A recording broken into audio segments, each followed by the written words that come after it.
Yes, people, how you doing? Welcome back to the Spurs Talk Show. It's your late night stream. It's 10:15. I hope you're all locked in. I'm back here with the Perchometer. We're going to keep in some tabs on some things, all things that are going on around Tottenham Hotspur. Fabrizio Romano has come out saying that Tottenham love Eberechi Eze. We've also got some, I can hear myself in the background. That's really annoying and putting myself off. That's already ruined my opening monologue. Anyway, guys, we've also got some news around Lucien Agoume, but you might know this man. He's a lovely little player out of Seville. We've also got some stories about Nkunku and, of course, Kolo Muani, alongside a few bits and bobs also to get through. How are you, Perchy? Good to see you, mate. I'm all good. Thanks for having me on, mate. Better late than ever. If people don't know what's going on, but thanks for having me on, man. Good to see you, mate. Good to see you. Yeah, apologies. This show was supposed to be on at 7 p.m. this evening, but I had some dramas with my phone. I couldn't find my phone. It ended up being in the first place I looked, but I had to go back 4 more times to find it. Guys, before we get into it, please smash the nanny out of the like button, just in case you haven't got a granny, but you got a nanny instead, because some people kind of name it nomenclature, right? You're sort of, we're not prejudicial on which particular grandparent it is that you're smashing. Hit the notification bell and drop your comments alongside the subscribe button. Make sure that's pushed as well, guys. We've got to talk about a few things. I want to, before we get into the transfer news, views, and clues, Perchy. So I've been seeing some tweets. I didn't get a chance to catch the show tonight, but on Last Word on Spurs, you had Matt Law. Matt Law's the Telegraph guy, who is a journalist who is sort of, I believe, sort of, you know, a decent in with the club. Maybe fed some stories here and there or whatever, trying to, you know, get the certain narratives going. Obviously knows a thing or two about a thing or two. And I'm certainly not someone that sort of doubts in any way, shape or form. When we get rid of that, that's a different media overlay. I'm not sort of doubting anything that he's saying, but he did say, let me get some tweets up so we can go through this together. And I want to kind of compare it to a couple of the tweets that were going around. Friends of the show at Oso Spurs, Jim and his team, have put together some data regarding Tottenham Hotspur's spend over the last sort of 5 years relative to other teams in the Premier League, with including wages, and so net spend and wages, amortized or otherwise. And that tells a story. Matt Law's telling a story regarding cash flow. The accounts, Connor from Levinomics has put a tweet out in response to this stuff saying, well, you know, it's a little bit of a kind of it's not tongue-in-cheek, wrong way of saying it, but it's a little bit kind of superfluous to say what Matt Law said when in reality we have as much cash flow as any other team in the Premier League, if not more.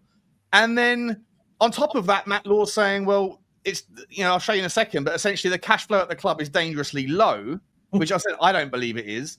But even if it is, and he has access to information that's kind of more recent than the last set of accounts that we have, at the same time as him saying that, he's talking about players like Xavi Simons, who Tottenham apparently are interested in, and he's saying that the fee won't be a problem to sign him. So I'm kind of, alongside Eberechi Eze, alongside other players as well. So like I'm kind of a little bit caught in two minds here on where the truth is. It's probably somewhere in between, Perchy, if you know what I mean, mate. So I want to give you early thoughts on it before I get the tweets up. What's your kind of your take on all this stuff right now? I think you've got to take a lot of it with a pinch of salt, right? Because, for example, someone like Matt Law's not going to come out and say Spurs have got all the money in the world; they can buy anyone they want. Equally, he's not like. It's almost like, as I said, it's like a little bit of tongue-in-cheek sort of thing, I think. I don't know. We don't know the actual credibility of what he's saying. Is he saying what the club want him to say? Like, the club will not want someone coming out and saying Spurs have got loads of money, because everyone knows when that happens everyone knows everyone's prices goes up 15% for a player. Well, Spurs have got loads of money. So, okay, now that £50 million transfer is now £80 million. So, look, I don't think this whole dangerously low thing. Like I haven't watched any of this. I said I've seen a couple of these sort of quotes, so I don't actually know the full extent of what it is. But look, Spurs are going to sign players regardless. For me, it's one of those things that I always sit back and I watch, and everyone's now going to go, there you go, look, now all of a sudden Spurs are trying to penny pinch here and there. Well, look, I think again, we're going to go and sign players. We are going to spend money. I don't think it's as big of a deal as everyone's probably going to make out it to be, if that makes sense.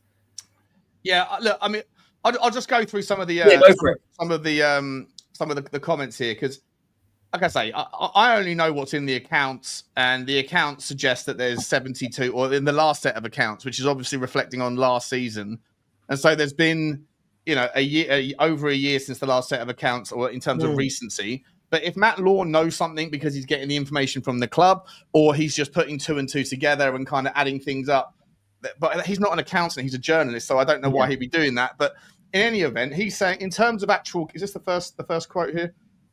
So we've got, in terms of actual cash Tottenham have to spend, it has actually got dangerously low. That's what Matt Law is saying. Just to carry on, I'm going to get through some of the takeaway quotes here. Son, we'll talk about this in a minute. Sonny left people within the club with the impression that he might have played his last game. That Tottenham, at the moment, it's unclear whether Tottenham will pursue him, but West Ham really do want to sell Mohamed Kudus. We're going to talk about that in a minute as well, mate, because there's obviously something going on there. But this is the one, right? Xavi Simons wants to come to England this summer. Tottenham are one of the clubs who are interested in him. Simons would demand a big package himself, but the transfer fee would not be a problem for Spurs. At the same time as talking about the fact that Tottenham are going to make a bid for Eberechi Eze. It's just like everything's pointing that direction. Right? All the noise is suggesting that he's coming to Tottenham, or at least we're going to put in a bid for it. I actually want to talk about Eberechi Eze in a bit more detail in a minute, because I do think that there is some potential like risks on the horizon. And I've started to see other like Arsenal fan channels talk about this as well. I'm going to come back to that in a second. I just want to finish off the this is the other story as well, right? That Daniel Levy is still trying incredibly hard to beat Manchester United with Brian Mbeumo.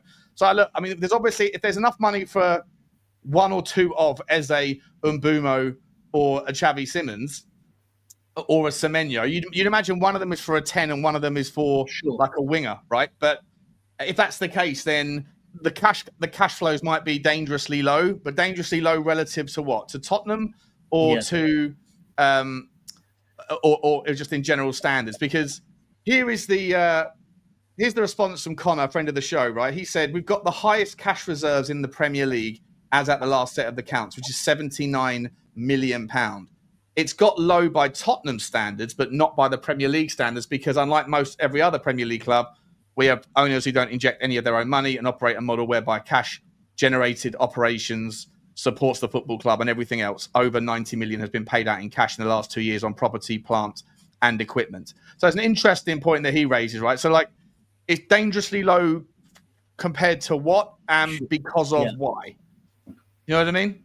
Yeah, of course. And look, again, it's a valid point, right? I think what is the problem is there's no actual understanding what dangerously low is. Are we saying that we've got a couple million in the bank and that's all we've got? Or are we saying that actually you're right, like it's low in comparison to what Tottenham is? Look, the thing is I'll say this here, these journalists, they're not stupid, right? Matt, like, he's not stupid. He's saying things like that to maybe slightly sensationalize something. For me, like, I think it's more sensationalism than anything else. Like, they're not stupid, right? The second you put in dangerously low, you know full damn well that his name is going to be plastered all over Spurs Twitter, and it's going to be talked like we are right now. So they're not stupid when they do that. But for me, look, let's be fair. Is it going to be a reason why we don't go and sign an Eze, as we're going Kudos, Semenyo, for example? I don't think so. I think it's nonsense if it is, and it shouldn't be a reason why we can't go and sign a relatively big name player. Well, there you go. Football Heritage TV. Sava, my man, I hope you're doing wonderfully well, buddy. I did send you a link if you want to jump on. We don't know how the cash flow is going. Because as far as I'm aware, I was on the same boat as what Connor was saying, that we've got 79 million quid, give or take, in the bank. And that is historically low for Tottenham. Dangerously low, I'm not sure. I mean, do we have like covenants that need to be paid off? Either way, he's been saying this since January, by the way. And, in January, we put in a £70 million bid for Mark Gahey that was rejected. And if that bid was official and it was accepted, then Daniel Levy, even if he was sort of trying to pull the wool over people's eyes and, blow smoke or whatever, then at the end of the day, if Crystal Palace went, yeah, fair enough, 70 million quid, we'll take it, then he'd look like a complete buck if he then turned around and said, actually, sorry, can't afford it. So I don't buy it. I think that Matt Law is either feeding a story. I've been saying this for 6 months. He's either feeding a story to the Tottenham fans on behalf of the club, or he's sort of trying to back up a position that he took earlier on in the season before we won before we qualified for the Champions League. Now, look, I guess the merit payments are paid out immediately at the end of the season for what it's worth, and there's probably 35 million quid, something like that, that would have been paid out that we haven't received had we finished relatively close to where we finished last season in the league. The Champions League competition prize money hasn't come yet, but at the end of the day, Tottenham did put in £32 million in cash into the accounts in December, maybe because of that cash flow reason. So, you know, as long as the club's not going to turn the lights off, there's no problem with the club putting another 10 million quid in or whatever to get the ball rolling. And in terms of future cash flow forecasting, there's just absolutely no chance, in my opinion, that Tottenham are under any financial duress at all, because we have, you know, 30. We got about 15 concerts this summer alone at the stadium. Haven't we, mate? It's insane. Chris Brown is in there at the moment, I'm sure, if I'm right in saying. He's doing us a job at the moment, if I'm right. I mean, we went from Beyonce to, I think it's Beyonce, wasn't it? Then Chris Brown overnight. I was like, someone went, oh, Chris Brown's in there. And I went, wait, I thought Beyonce was in there. I was like, nah. We've had different people in between. It's like, geez. We have a lot, mate. Yeah, we mix it up. We mix it up a little bit. Of course. Good to see you, Billy. Good to see you, Lisa O. Sean and Perchy. Big up, guys. Good afternoon. Good to see you. Good to see you, Kin. Big up, Lukey. Hope you're okay. The granny button has been smashed. Well done. Appreciate that. Don't know what I'm doing well done for, Kevin, but I appreciate the congratulations anyway. Yeah, let's talk a little bit about this one. I don't want to spend the whole night talking about the financial side, but seeing as Matt Law brought it up, mate, I loved Oso Spurs. I wouldn't say he's the best. I think he's he's in the top 5 or 6, Spurs channels. Find out when the vote goes in. Are they in the Spurs Kings vote? They are in the Spurs Kings vote, I'm sure, for 1 or 2, 100%. They must have qualified for something. I think everyone qualified for something. I didn't. Maybe it's because I stopped doing stuff. I think Marlon has to have a word. I don't know what's happened there. When was the last time you published content? But maybe just up until the final, and then I've taken a sabbatical. Oh, fair enough. Oh, really? Oh, okay. That's outrageous. Then I think they must have that's an oversight, mate. Unbelievable, no. That's outrageous. That's absolutely outrageous. We should have a word with about that. So this is the thing that Jim and his team put out, right? He said, we decided to focus on 2 main themes around our fan base at the moment in upcoming videos. The first being whether Spurs are financially backed their managers. Spurs spend 90% of their revenue on player investments, transfer fees, and wages, more than Liverpool and Arsenal. So, and I love this, right? Because I'm someone that kind of I try and bring the financial side as well, but I've not done so much in that stuff recently. But here's the first thing. So this is from 2020 until 2024, and obviously the last set of accounts. It doesn't include this year, just gone. But Tottenham being here in the yellow. So this is including transfer spend and the salaries in total versus our revenue. And in the last year, we've actually overtaken both Liverpool and Arsenal, according to their numbers, as a percentage of our revenue, which is interesting. Now, Connor has come back and said, there's some cherry-picking odd analysis going on here. Why would you take total transfer spend, which is amortized, and add that to 1 year's wages and then divide by the 1 year's revenue? To which Jim responded saying, well, actually, if we tried it the other way, which is just the last year's transfer spend and divided it by the last year's wages over 1 year's revenue, then actually it looks even better or worse, depending on your flavor. But in terms of it looks like we've spent more as a percentage. So again, I've always said that the narrative around Tottenham don't spend enough on players was a prior argument that was always used by people that are Levy out. So we don't spend any money. Then when we started to spend money, as soon as we got into the stadium, as I've always said, the 5 years preceding Tottenham's move into the stadium, we spent on average, I think it was £13 million a year net. Now it's like 113. So massive increase. And on that basis, the stadium has been the game changer that it could be. And then people moved the goalpost to, well, it's all about salaries now, and the wages with 42%, it's embarrassing. Now, according to those statistics by Jim and everything, when you conflate the two numbers, your transfer spend and your wages, then actually we are spending a massive amount, more than Liverpool and Arsenal, as an example. But people then say, yeah, but it doesn't matter how much you spend if you can't put the right money together for the wages, you're not going to get the best players. To which I've always said, but if you take the money has to come from the pot, right? So if you spend more on wages, you can't spend as much on the players. Yeah, of course. Either way, the net is not that Tottenham don't spend the money. it might be spent in a way that's opportunistic for people in the leave out camp to find the stick to bash, as in the wages is now the problem. But if the boot was flipped and we spent £350,000 a week on more players, our current track record of buying stupidly would have us left with 350 grand a week, like paperweights that we can't shift. And so to me, like, it's almost better to have wasted money on transfers that are on lower wages, because you can at least get those guys out a little bit easier than if you did it the other way around, if that makes sense. Of course. I think we can all agree. I'm not one of those that sits there and says, oh, we don't pay the wages and stuff. I don't believe it's that's not our problem. Our problem has always been, in the period of us being in the stadium, we'll use that as our benchmark, right? We'll call it post-Pochettino, really. That's really the sort of bracket we're talking here. For me, our problem hasn't been about attracting players and getting the right... It's getting the right players in for the right managers and getting the right analysis in scouting. Our issue has been scouting from a while back, and that's our biggest issue. And not sorting out big problems. And our other biggest problem, what we don't do, we are a sentimental football club. We are. And the problem is other football clubs aren't afraid to sell a big name. One thing I hear all the time is, oh, we want to be a big club. You can't go and lose a Romero. We use him as the Brent argument, for example. Well, no, hang on a minute. Other football clubs will sell a Romero and get 60, 70 million pounds for him. And then what they'll do is they'll use that to go and say, we'll buy him to bolster what we've got. The problem is you can't have it both ways, because the money's got to come from somewhere, right? You can't just constantly keep spending money. Oh, it's just gone to me. Sean disappeared. It's just me. I don't know what's happened to Sean, but anyway, I'm in charge now. No, you're not. No, you're not. I was wondering what happened there. You don't freak me out on your own channel. I'm back, baby. But my point I'm trying to make here with this is we have the money's got to come from somewhere. We can't just magically keep mustering up 200 million quid every transfer window, because I think that's what, unfortunately, the unrealistic proposition is all of a sudden we're going to spend 200 mil every transfer window. Well, that money's got to come. Only so many concerts and so many hot dogs sold in the stadium are going to accomplish getting that level of money. So we don't sell right. We sell terribly.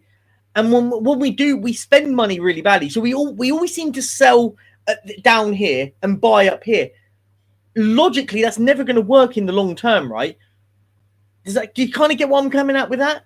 I don't know, 100%, mate. 100%. Look, at the end of the day, you look at a team like Nottingham Forest, who have got, I would say, in the last 18 months, a 95% hit rate with their transfer strategy. Yep. And then they've already gone out and found two absolute gems out of Botafogo this summer. Right, and they're going to...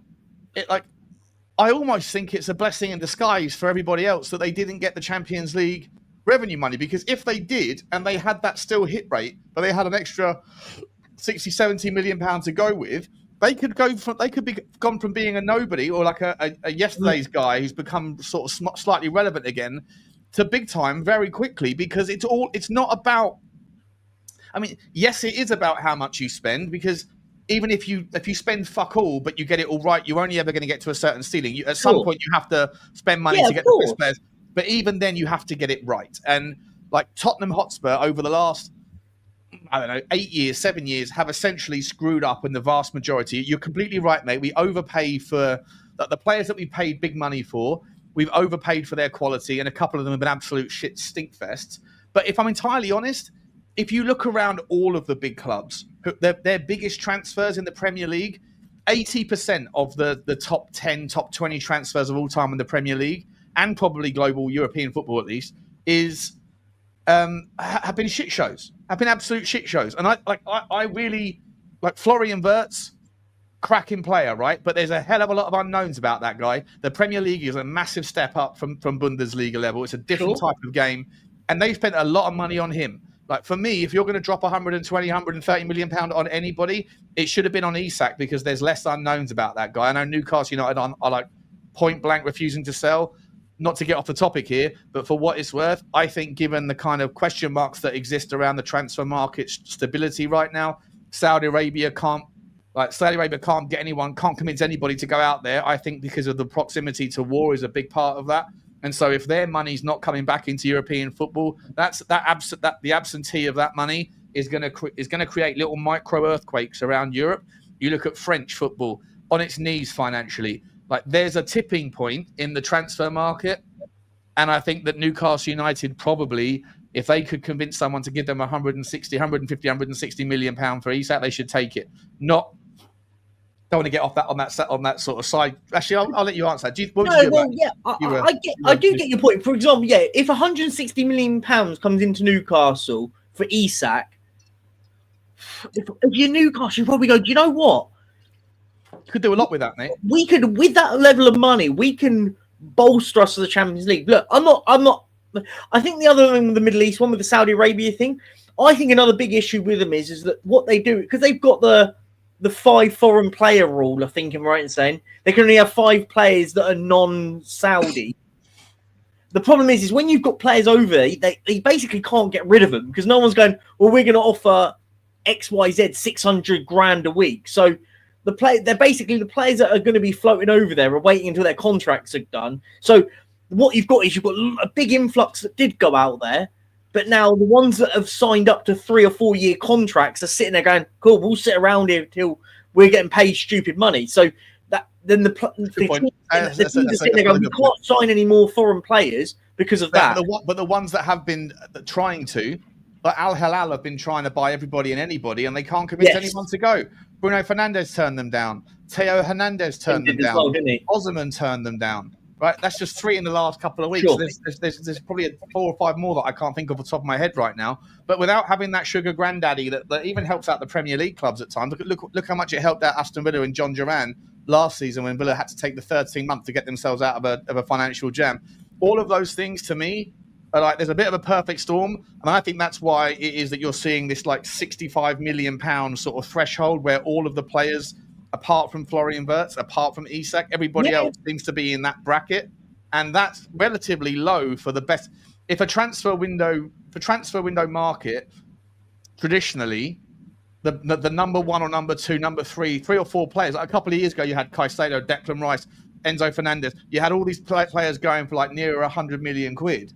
Now it's dropped by 30-40% for the best players around this window. That to me is quite telling. So if I'm Newcastle United, I take that 150 million quid if Liverpool want to do it. If Liverpool put 100, the thing is, I think it's all relative though. If I was Newcastle, I'd want to know how much is up front, like because it's all well and good going 140 million pound, but 40 of it's up front. No. If you're going to give me 50, 60% up front, okay, now you're at the table. Now let's have the conversation because if I was Newcastle to go, as you say, the 60 million pound sort of benchmark. That sort of 60 million pound benchmark, there are tons of good strikers out there for 60 million quid. Just not the ones that we end up buying normally. Look at Saba's coming at us from a different angle today. Yeah. How are you, mate? You okay? Yeah, I'm all right. There's people asleep upstairs, so I thought I'd give them a night off of me talking about Tottenham Hotspur. Look at your interior. Is your wife an interior decorator, mate? I can't imagine you're responsible for that cool color scheme. Yeah, I was going to say, looks very nice. Do you think is she responsible for the media wall? Is that what's going on there? Is she responsible for the big TV? Yeah, very nice. Yeah, very she's a marketing director. So yes, you're correct. Very cool, mate. Very cool. How you doing, buddy? I'm all right, mate. I'm all right. I'm seeing that Spurs are skint, so this is going to be a fun summer, isn't it? It's good fun. We're not. We can't be. I didn't see the show. I'm hearing people in the chat saying, "Oh, Matt Law was just miserable about Tottenham the entire show. He doesn't like Tottenham or whatever." I just don't buy it, mate. I do not buy it for a second that we're broke. I think that cash flow for sure can be a problem, but they're not the same thing. You can get like temporary reprieves from those sorts of things, and if in the very same show he is saying that Tottenham are probably going to sign Eze and that Xavi Simons as another option, like the transfer fee won't be a problem. Like there's just a lack of consistency in logic. Tottenham are broke. Tottenham are dangerously low on money, but we've still got that. They won't be a problem to pay for Xabi Simons from Leipzig. Like, what are we doing here? Doesn't make any sense to me. Does it make sense to you? No, I think it would be really interesting, wouldn't it, for Daniel Levy and Vinay to have their little love fest meeting, talking about failure's not an option and winning leagues and Champions Leagues, and then to find out that we haven't got a pot to piss in, so we're just going to buy 7 players from Japan for £5 million a pop. Yeah. Do you know what I mean? Like, it's funny though, isn't it? It's funny with Tottenham. It is literally ends of spectrum sort of thing. 1 minute we're winning the league, next minute we've got no money. Next minute we're spending £100 million on players. Next minute we can't spend anything. Like, there's never just normal with Tottenham, is there? There's never anything normal. Do you think maybe is there you know, I sort of put the idea out there that maybe it was a planted story. Initially I thought, you know, maybe the idea here is to get everyone prepared for a sort of a spendthrift summer if we didn't win the Europa League. Now we have. Maybe the same story is being put out there because Daniel Levy's figured out that it's not just about what you say, it's how you say it, and also it's then what you do. But maybe if he puts those stories out, he prepares everybody. But he's actually got used to this nice little PR drift that he's getting right now. A little bit of like pats on the back for the tifos, for the scarves, for the tickets versus the Sir Jim Ratcliffe idea at Manchester United. All of these things. He lifts the trophy. He comes out with a PR story saying, you know, we got our Tottenham and we're going for it all. And then the story comes out saying we're broke. Everyone gets dampened expectations. And then next week he comes and pulls a bomber and Alex Isak's coming to Tottenham. I mean, is there an outside chance that he's playing us all to get us up for an absolute worldie? Yeah, I listen. I think there's money there. There's got to be money there, right? There just has to be money there. I think there's enough players there to sell as well to make money, right? You know, when you look at the likes of Richalison, maybe a Bissouma, dare I say it, a Son. I don't know who else is going. You know, there's some money that can be made there from Tottenham Hotspur. So yeah, I'm not buying it at all. I get it. I think I heard Perchy say before, it's probably a bit of sensationalism from Matt Law, and you know, it's got to be done. You can't come on and go, yeah, Spurs have got 400 million to spend this summer. But I think what's not helping it, and look, we're all very impatient as football fans, aren't we, right? It's just the nature of what we do. But what's not helping it is we're seeing Chelsea buying players, Arsenal buying players, Liverpool, Man United, City. And I think because we've not actually bought anyone of note yet, like, you know, Tell was probably decided in January, for example. I think they almost need a signing like an Eze, guys, like I don't know, Semenyo, someone like that, so that we all sit there and go, oh, okay, we are going to be active. We have got money. And I think until we get that, I understand that everyone's like, oh, bloody Levy, and the pitchforks are out. So I just think we need to get going. I think, you know, if we are waiting for July, get something done early, give the fans something to look forward to. But at the moment, it's dare I say, Spursy?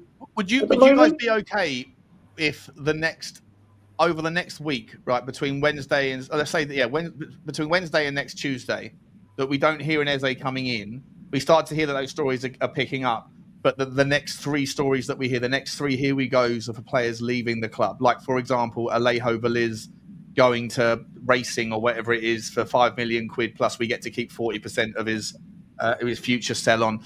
If you hear either Dorrington and Ash Phillips are both leaving the club for loan deals, or one of them's a permanent, like, would you be okay if it's because at the end of the day, we've got a big squad of players that we don't need. Massive squad.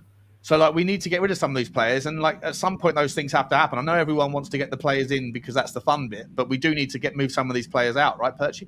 Yeah, no, look, definitely. I mean, I wrote up in our group that with the association trained, club trained, and then the forum list, one for Europe and one for the Premier League, we're massively over. I think people don't realise that. Everyone thinks about, we need to just go and cherry pick the players that we want and stuff.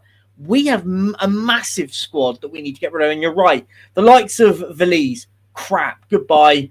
Like, you're right, Dorringtons are probably going to go out on loan. Your Phillips, maybe the likes, the Bissoumas will go. But I think it'd be interesting to see who does go, because it's all well and good getting rid of the sort of what I would say lesser players that you're probably not going to get a load of money for. But I think the key one is there any sort of bigger names going? When I say like more of first team players, like the Bissoumas, the Suns, dare I say it, the Romeros, like the Richarlisons, the players that were in the first team squad regularly, those are the ones I'm intrigued about. I think it's all well and good getting rid of the sort of ones that you expect to go. As I said, that's fine, but it's interesting to see who does go, because you don't want to get to start of pre-season with players that you expect to like be getting rid of. We seem to do it a lot of the time because we never seem to manage to shift players, right? So you're going to get to a position where people are going to be getting onto a plane. Who's not going to be on the plane? You know, they always have that list of players that are going, and then it's always Richalison staying in Hotspur way to force a move or whatever, like pursue a further move out. So it'll be interesting to see which are the players, because we'll only really find out about them what players the manager wants to keep a hold of and which ones the manager wants to get rid of, right? Well, that's the problem. I mean, I'll ask you this, Sav, and I'm going to do a couple of super chats. I see Blaine's in the house. Big up, Blaine. So on Perchy's point there, mate, like, is it a little bit, not concerning, but like frustrating that it feels like, I don't know how much truth there is in all those spammy little tweets that were going around saying, Thomas Frank wants to take a look at this player and that player to see if he's a key member of the squad next season. Like, I understand that, but, you know, I mean, does that mean that we can't expect anyone to leave the club, and therefore, by proxy of that, we can't expect anyone to join the club until he's had his chance to run the rule over everybody? And if that's the case, then are we maybe missing out on some of the lower hanging fruit that's available here? I think Thomas Frank's a very smart man that knows his football, does his homework. I think he'll know the majority of who he wants, especially from the first team players. There's videos from before he was Tottenham manager when he was waxing lyrical about certain players like Bentancur, etc., and Van der Ven, etc. I don't believe it. Do you know what? I was starting to believe them until I saw one that said, you know, he wants to have a look at Serge Reguilon, and I was like, hang on, hasn't he left the club? So, no, I don't buy too much into it. I think the problem is we're in this day and age now, aren't we? We're in this era where there's so much news. Like, there's just, which is great. Sean, for us as YouTubers, it's amazing, right? Yeah. But how much of it is true? Probably about 10%. I mean, you've got Matt Law, who's a very well-respected journalist, talking about Spurs not having cash flow. You've got Ornstein and Romano have jumped on the bandwagon in the last 24 hours talking about Spurs' love for Eze. Yeah. Who to believe? I just want to say, I do agree with Perchy on that point, though, that I think what we need to start seeing is start seeing some of the players that have been here for a number of years leave. And we're a very sentimental fan base. We seem to do this every year where it's kind of like, he can't go, he can't go, he can't go, he can't go. And we end up getting to the point where the whole squad, no one wants sold. But then we wonder why we haven't bought any more players and haven't got any squad room. So for me, if it is Bissouma, for example, and Richalison, and Son, which I know is difficult because of the Asian tour, but get them out. You know, get these players out. That, for me, there's no sentimentality there with these players. They've done some good things, they've done some bad things, and thank you very much. Move on. Let's go with something new. That's what I want to see. Yeah, I don't disagree, mate. I don't disagree. I heard some rumors somewhere that if Tottenham were going to bring in a left winger immediately, and if it was imminent, and the risk of losing out would sort of prevent that stuff happening, then sorry, that's not the same. Sorry, I'm mixing stories up here. That Sonny, if the story of him going to Saudi Arabia, for example, which I don't think he'll go to Saudi, by the way. I think he won't want to go with the climate out there at the moment. It's a bit of a powder keg, isn't it? Until that whole thing calms down, I'm not sure many people want to go. But then Tottenham would be willing, if it meant getting 35 million quid in or 40 million quid in for him, Tottenham would be willing to pay the fee of whatever it be, the fine rather, of a few million quid for the contractual, the breaking of the contractual obligation that he has to be in South Korea, which is interesting because every ticket for that South Korea game sold out in about 30 seconds. I'd imagine there'd be quite a dump of tickets back available. Our boy's not going to be there. I don't want to go and see that Tottenham. I don't want to see that Tottenham anymore. I don't care about Tottenham. It's a good point. It is a good point, though, if you think about it, because player like Son, we're using Son for this. Like, he's not one of those players right now at a position where clubs will want to get him after a pre-season. Pre-season's over. Okay, now we're going to go see sign Son. Like, there's not. I don't know what level of football club will go in from. Maybe you're right. Maybe somewhere like Saudi Arabia. I don't know if they're, or maybe the MLS or something like that. But I just think it's a bit like, if you're going to get rid of him, get rid of him. Like, if, for example, if there was an offer on the table for him and he wants to go, get it done. Like, kind of go, cool, do the whole PR thing. Right? Huh? Why did they sign? Why, if there was an intention for him to leave this summer, why did they sign up to the deal to go to the tour to Korea, which is entirely based around him?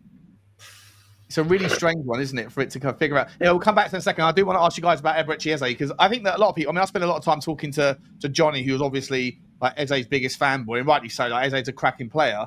But I've got to ask you some questions, because I don't see him as a left winger at all. I know he can drift out or play in there and drift inwards. But for me, I think he's a 10, and there'll be issues there when you've got Maddison and Decky as well. So I want to ask you about this. But I'm going to get to a couple of super chats first. Big up, Blaney. How you doing, mate? Oi, lads. Hope you're both good. Is Matty smoking something funky? I get we're not exactly solvent at present, but you can't just go transfer fees due equals debt. We have income all over the shop. Yeah, 100%, mate. 100%. Obviously, we've spoken about this. Like, it doesn't add up to me. And he's not an accountant, so I mean, neither am I, to be honest. But I don't know whether he's getting that information from the club, because the last set of official information that he's talking about, or that we've got access to, is about 13, 14 months out of date now. So if he's got access to other information, or people are telling him things, then fair enough. But like I say, I didn't see the show. I just saw the clips. But thank you very much for the super chat, mate. I really appreciate you, buddy. You're a legend. And he's come back in with another one saying, we need to recognise all other clubs have the same manager in from last season. Frank wants to look at the squad. You can't have it both ways. Buy early equals club signing. Take time equals impatience. That's a fucking brilliant point there, mate. Sav, what do you reckon?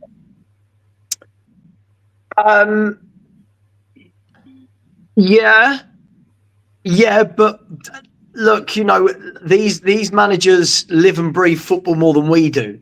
So when we say they need to look at their squad, listen, Thomas Frank will know who in that squad is good for him and who isn't. There might be a few fringe players, young players, that he'll want to look at and say, shall I bring them back in and develop them? But right now, he'll know whether Richalison he can work with, Bissouma, Bentancur. So I don't believe this whole thing that every manager who comes in at the beginning of the summer needs 3, 4, 5, 6, 7 weeks to look at every single player. They'll know them. They'll know them inside out. So I think it's a bit of give or take here. Bit of give or take. What about you, Purge? Yeah, no, I kind of just sort of echo on that. I think, look, it's easy to sort of use my feelings on it, guys. The whole club signing, I think it's a nonsense. I think every time I hear it, I just get irritated. I go, every signing we make is a club signing. Like, it doesn't matter who it is. I think, but I'm not having to go on a blame there. Big up, mate. But I think what Sav has got a point. Look, there's so much data now what clubs operate with, and people like Thomas Frank will have all the data on players that he goes, well, that's the qualities of a player I need in. They will have all that, and they'll go, I can use that player there and that player there without actually sitting there on a training pitch going, there, I like him. A good point on the younger kids as well. The younger ones, I get that. Like, you go, oh, are you good enough to be involved in my first team squad, or is it better for me to let you go out on loan? But the players that have played all season, like, we will have all the information on them, and the manager will already know. He would have probably already had that conversation when signing, going, well, I need to have understanding that these players are going to be here, and these I'll work out a little further. I think that it's not as simple as comes in and goes, oh, I now need to take all summer to work out who I want. Yeah, I big up these. Thanks for coming by. Get up early, mate. So that's an early start, mate. That's an early start. I agree with what you're saying, 100%, boys. What you're saying is logical, right? The manager's going to know most of the answers, what he wants. But I also agree with the idea that Tottenham fans will like moan either way, right? And say like, if it's like Matisse Tell club signing, which he clearly was, which isn't never acceptable, even though, as you said, Pat Perchie, most players signed are to some extent club signings because managers' timelines are shorter than players' contracts, right? But then if you wait forever for Thomas Frank to run his eye over the team, and then we miss out on targets, then suddenly the club's back in the mud again in the eyes of the fans. Talking about all players are club players to a degree, or club signings. I've got to be honest, it's a nice little segue, Perchie, into Eze, because I think this is more of a fan signing than a club signing or a Frank signing. I think that this player somehow will be the only thing that unites and unifies the fan base. Everyone thinks he's a top player. Everyone seems to think he fits Tottenham because of his relationship with the club, he's friends with the club, and he plays that sort of Tottenham way or whatever else. I don't want to go against the grain, even though I am a sort of here we go. I am someone that likes to be a little bit confrontational here. But I've got to ask the question, and I'm not sold on my own theory here, so I'm just putting it out there. He's a 10. He is a 10. He's not a left winger. He's not a prototypical left winger. He doesn't get to the byline, take players on. He drifts inside. He might be the better 10 of the 3 10s that we have, but I don't think he fits the Thomas Frank system in a 3-4-3, a traditional Thomas Frank system. I don't know where he goes in a 3-5-2, and in a 4-3-3, I think, again, depends on if you're looking for an inside forward, is he the guy? I'm not sure. I think he's a perfect improvement on James Maddison or Decky, but you can't sell either of those players this summer. And I don't think he's the guy for the left wing. I think that we need a different left wing and then put him in the 10, but then sell Decky or Maddison, but you can't sell them because they're both injured. Saba? Yeah, I disagree completely. Look, I think that we're talking about as though we've still got Ange Postecoglou as manager, and the wide men just have to stay on the touchline. If you watch how Eze plays for Crystal Palace, so if Crystal Palace, they have Mateta up top, and then they have Sarr and Eze, neither of which are wingers, right?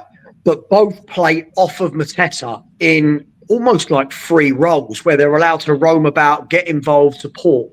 And what Crystal Palace do brilliantly to a T is their width comes from Mitchell and Munoz. Right. Now, the way I envisioned it, if he did join, would be that you would have something similar with Maddison and Eze in those number 10 roles, with the width coming from Porro and Udogie, and actually having the fullbacks going out wide, allowing the wide men I would call them wide men, but allowing those two to stay centrally. Eze, for me, is so good at football. I don't think we have to look too deeply into, does he play from the left, does he play from the right, does he play centrally? This is a guy, I think you put him out there and you say, listen, you know the pockets you need to get the ball in. Go out there, be in those pockets, get the ball, link up with Maddison, link up with Solanke, link up with Udogie, who's going to be the left back, coming, overlapping on the left-hand side. And you go from there. I think if we're talking about traditional wide men, traditional wingers, I don't see that we've got any traditional wingers at all anyway.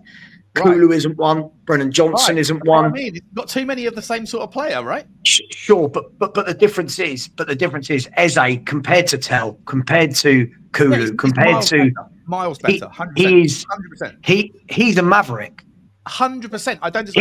I'm not saying he's not a great player. He's miles better than everyone that we have. I'm just saying that we're going to be lumped with, when they're all fully, if they ever get all fully fit.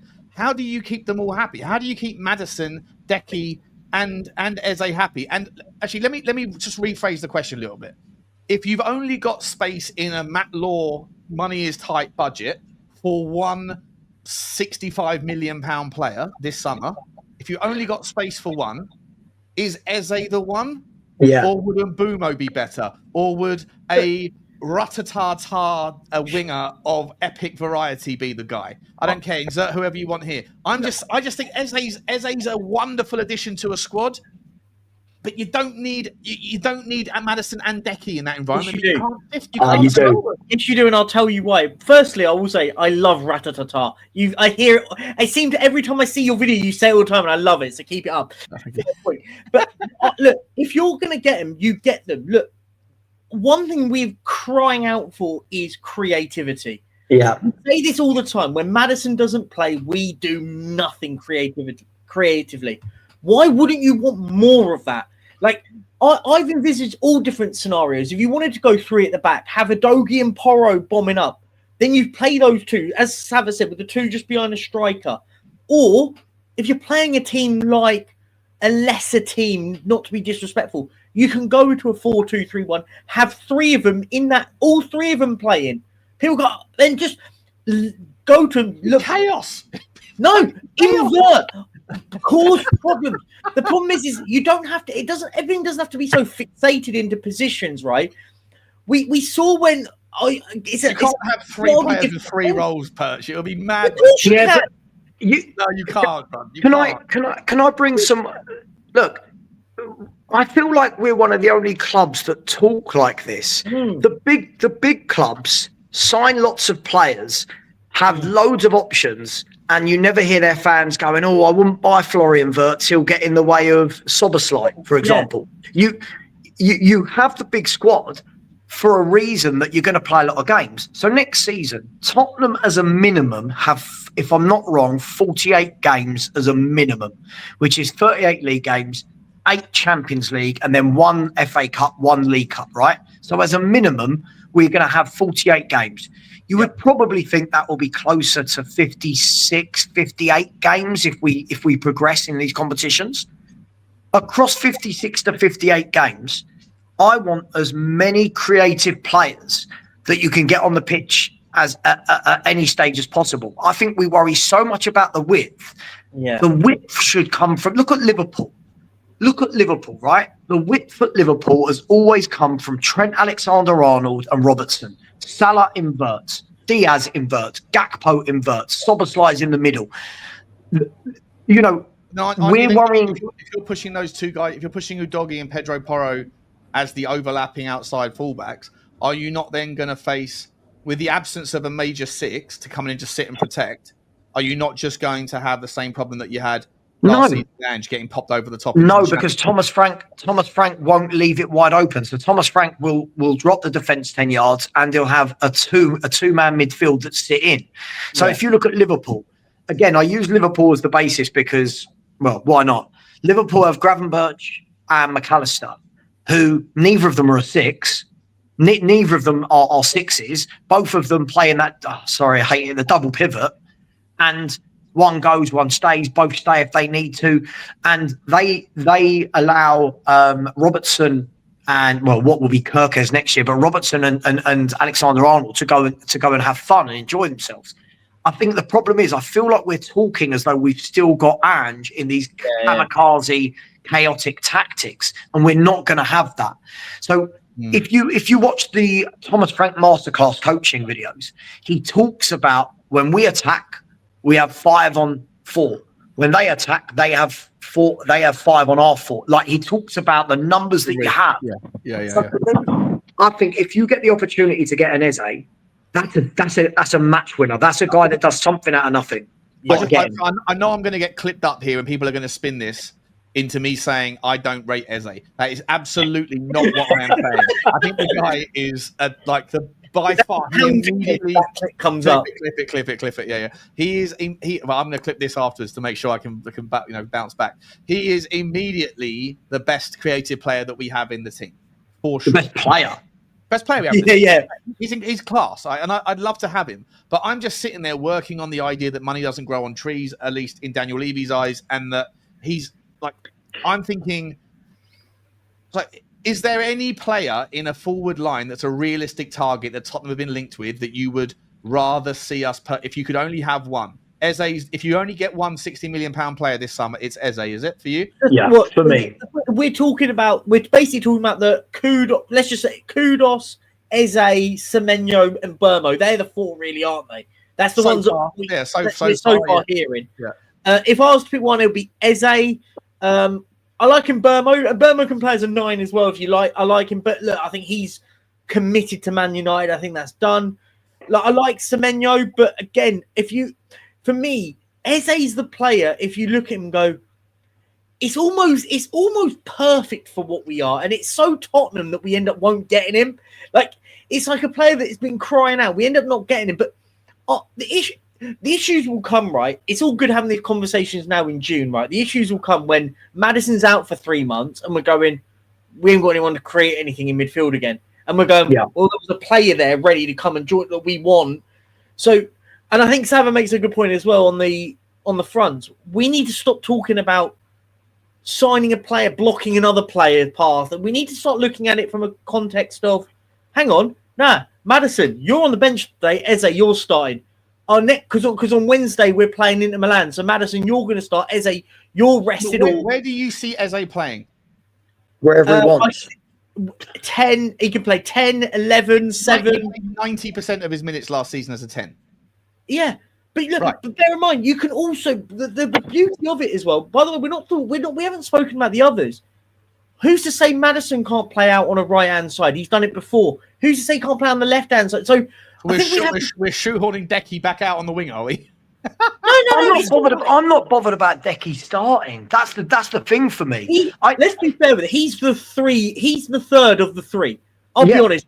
Kulusevski's the third of the 3 of those. Okay, can we at least agree that one of those other 2 players has to be sold next summer? It depends how they go, doesn't it? Like you've got to remember how many games of football we're going to have, right? And I'll bring you back to the point that when you look at Eze naturally floats to the left purely because Sarr naturally floats to the right. But if you look at how Palace play, their width comes from those fullbacks. Yes. So many teams now in modern day football, their width comes from their fullbacks.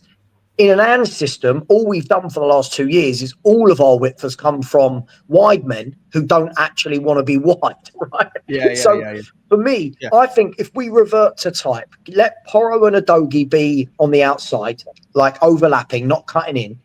Let Eze, imagine Maddison with imagine Solanke up top, in and around the 18-yard box, not on the halfway line. So you're doing a back 4 for this formation. 4, then a double pivot of 2.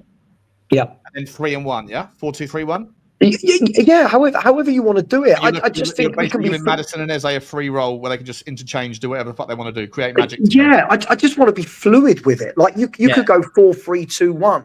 You could go 4-2-3-1, 4-4-3-1-2. You could do whatever you want with it. And this is the beauty of Frank and his tactical flexibility, is that he will find that way. But the problem that you've got is, granted, you're probably not going to have an 11 where you're getting Decky, Maddison and Eze. Or you might at home. Like at home, if you're playing Sunderland at home, I would think you could play 4-2-3-1 and have Eze, Maddison and Decky doing whatever they want, interchanging. Like the way Man City play, right? They can interchange all over the place.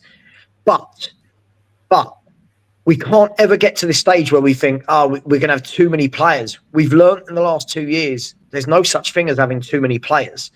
And I want creativity in there. And for me, Eze is one that I think if he joined, all of these question marks from anybody would go away and we'd all be like, Jesus, that boy is good. Like just let him do what he wants. You don't have to coach him. I know. I like the thought experiment here there's another part of this story that I want to bring into, but I just want to clarify to Alfie. He says he's joking, and he remembers something that I said, but you remember it inaccurately. What I said was Johnny used this and misrepresented me. I love Johnny to pieces, but Johnny misrepresented me, saying you don't rate Eze. I was like, wait, what? All I said was that his trajectory, that he was doing this for the last 4 years, emerging, being absolutely amazing. Everyone wanted him. And then he just kind of he still improved. He just didn't quite improve at the same trajectory. Like, it's okay that sometimes gravity can slow a man, his progression down a little bit. He was doing this for 5 years, and I just think he went like that. Still improving. That's all I said. I didn't say he wasn't a baller. I didn't say I didn't rate him. I didn't say he hadn't developed. I said he was just developing at a slower rate than he prior was. That was it. And I stand by it, apart from that very weekend he goes and scores an absolute worldie in the quarterfinals of the FA Cup, and then goes and does the same thing in the England shirt about 3 days later. And I had Johnny on the text going, "Yeah, Eze shit, isn't he, Sean?" I was like, I didn't say that. I didn't say that. The problem is, Sean, the viewers in a disingenuous way. The viewers remember everything we say. Everything we say, the viewers remember, whereas they can say whatever they like on a weekly basis. It's crazy, mate. When you sit in your room here and you forget that there's 650 people out there, like clipping, putting down receipts like Butler, June 25th, Eze isn't a good enough 10. That is not what I said. So let me ask you this, guys. Let me ask you this. Is there any danger here that Arsenal might step in and gazump us, or that rip this guy out? And if they did, what sort of meltdown? Because there's nothing like a good old-fashioned Tottenham fan base meltdown once a week. Like if Eze goes to Arsenal because we're, for whatever reason, shit or not, like get off the pot, basically Tottenham, because of the noise that the deal can be done in 320 million pound structures, whatever. You know, if Arsenal sell Martinelli, you know. Even though and listen, by the way, for what it's worth, we got to talk about, like, Arsenal just signed Norgard. I think he's fourth choice, but I think it's a cracking sign. I want to get your take on that. But if Arsenal have Norgard, Declan Rice, Zubimendi, and Mikel Merino that are their four ballers for a double pivot, not bad. At the top, they need someone to come in and compete with Odegaard, because Odegaard in the big games is a bit of a ghost, right? Even Arsenal fans call him Ghost Odegaard, worst captain in the Premier League for the top six. Isn't Eze a perfect Arsenal signing right now? Well, don't start getting that. That will start getting clipped up, Sean, very quickly. No, I'm scared. I'm scared. Like, because Sean Butler doesn't rate Eze, but thinks Arsenal should buy him and Spurs shouldn't. Look, do you know?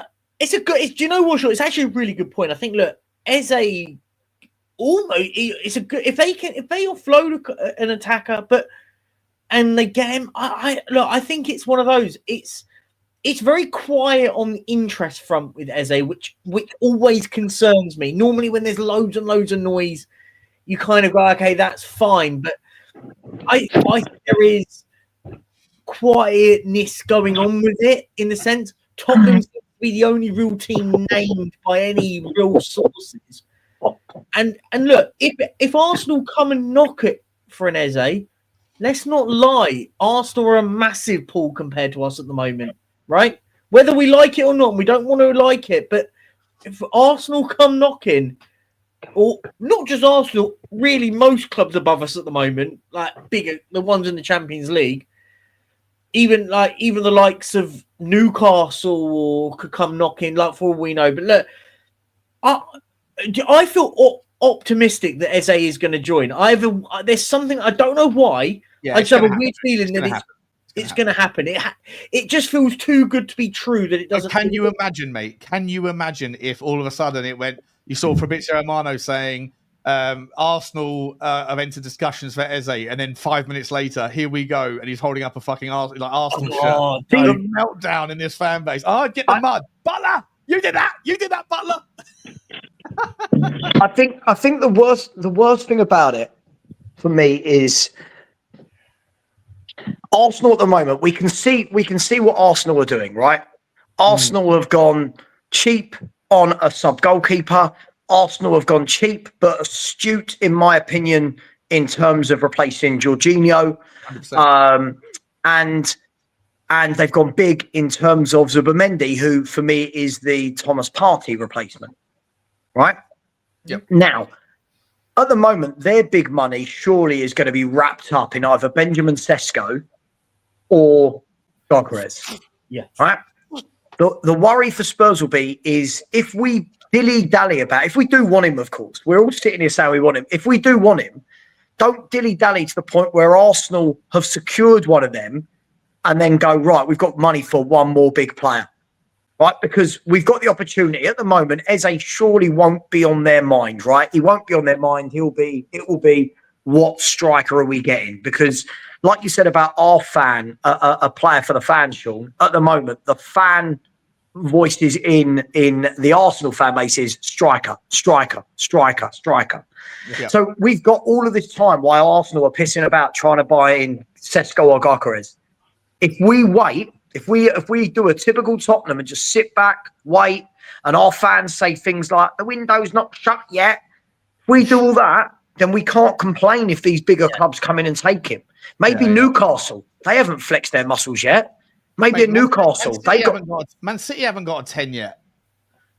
They got Cherky, didn't they? But I think he's not like more of a right winger that can drift in. Like I mean, they were looking at Morgan Gibbs-White a couple of weeks ago. Who would you rather have more if you're City? If you're a City fan, Morgan Gibbs-White or Eze? See how I'm flip-flopping here in the same conversation. No, I think it's a valid point though. That's the thing. I think if Spurs want him, do you know what we want to hear when we hear all this? What we want to hear next week, July hits and we go, there you go. Here we go. Within a day or two of the first of next week, some point next week, we hear Spurs agree a deal in principle with Eze. Terms of no issue. Here we go soon. And then by the end of the week, he's holding up a shirt or there's a package on the YouTube or the Twitter page or whatever it is. That's what we go. Do you know what? Then it will kill a lot of the sort of, oh, here we go. It's another typical Tottenham window, right? Nah, they'll move on, mate. All the Tottenham fans that love to have a whinge, they'll stop whinging for 24 hours and go, well, thanks. Should have got that done last year. Like, what's next? Where's my Monster 6? And then when we're linked to someone like Agoume is like that geezer, by the way, I was looking at him through the Y Scout tool. I don't rate that guy at all. He looks like he looks like. I mean, I don't want to give any comparisons, but he looks so wildly overrated. The Seville player. I think he's not for me. Like he's a big lad. Well, he's 6 foot, but he's a sort of muscular guy. But he puts his foot through. I don't know. He's wild with his shooting. His passing is average. His long balls accuracies is shocking. The Y Scout I went to his best bits on Y Scout, and it took after about 8 clips of short range passing, a couple of through balls, and a couple of goals. It was feeding me back to 2023 to see this guy's next best bit.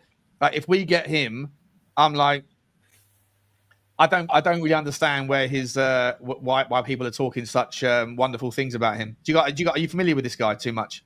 I've watched a little bit from Sevilla. I'll be honest, more because Sevilla have been absolute pony this last season. Like I'll watch a little bit of that, but yeah, he's not one of those. Always try and use the caveat of when I watch a team play, and I've watched Sevilla here and there for time here and there.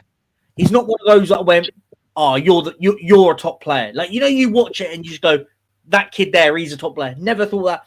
Same with that Johnny Cardozo guy. Like I watched Betis play and I went, You're nothing that I go get excited about. He might come good, he might do, but I just don't think they are. That's the player we should be going for personally. But what about you, Sad? Do you know much about Agoume? I've seen bits of him. I haven't seen enough that I could turn around and say, yeah, I want him. No, I don't. I want Jashari. That's all. After watching him, I want that boy. But 40 million euros though for a guy that's only done it in the Belgium league. It's a lot of money, isn't it? And that's this market, mate. This market just watch him. Kids. Sure. Watch him. He's going to be an AC Milan fan next season because his 2 favourite midfielders are going to AC Milan.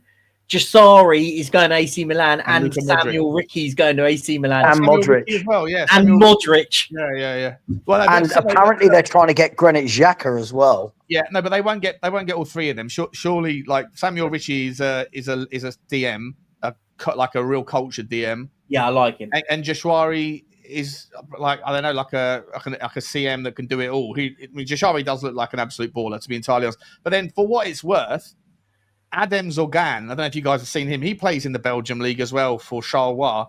That's what you told me about, and I did a little bit of research, and he looks like a very, very good football player. From what you sent me over the stuff, and I had a little bit of digging. He does look a good player. Him. I mean, if you look at the stats, like both of them have got more 99s than an ice cream float in their stats, right? But the actual difference in the specifics, like in ball carries, carrying yards, percentage, progressive yards pushed, all that stuff.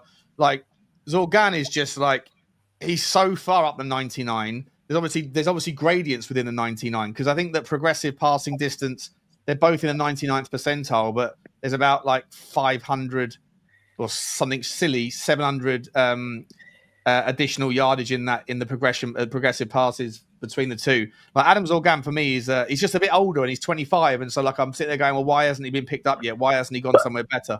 But we never seem to find these players. We never seem to find them. Have you noticed when we're linked to footballers, right? I don't mean kids. When we're linked to senior pros, it always seems to be the really obvious pros.